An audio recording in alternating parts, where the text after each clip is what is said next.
Ramazan Bozorov Komiljon Kulevich İstanbul'un Şarih Sarafyan Köşeyi Cuma Gozu Çilisi Ayıbı Gülüğü Düğüm. Mesela sol duazorda söçüt tahminen sanayi 25 sentler sol duazorda yoru buzurmir ki hamçun advokat işte kor mekar ama uro advokati adalet parvar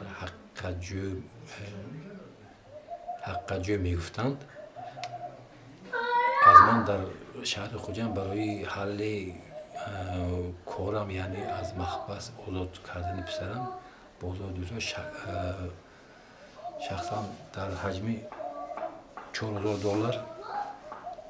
مبلغ پول گرفته وعده داده بود که معمای من رو در مهلت‌های کوتاه حل کند.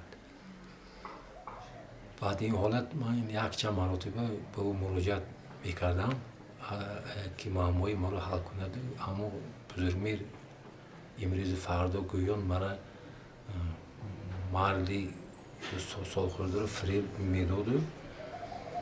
من سالهای طولانی و نفقه کم جمع میکردم گرفته با تو بالحال دادم برنگرداندند.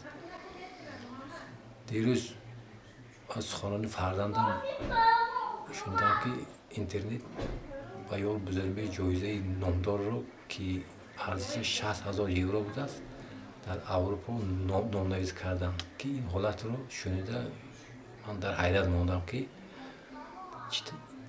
چطور با انسان جنایتکار فریبگر قلاب که حالا در محبس هست چنین جایزه رو نوشتند. در اروپا درباره شخصیت اصلی یارو بزرگمیر چیزی نمیدونم. خواهش میکنم که مراجعت ما رو شخصانی که با چنین شخص جایزه رو نوشتند شنوند و چاره‌جویی داخل اندیشند.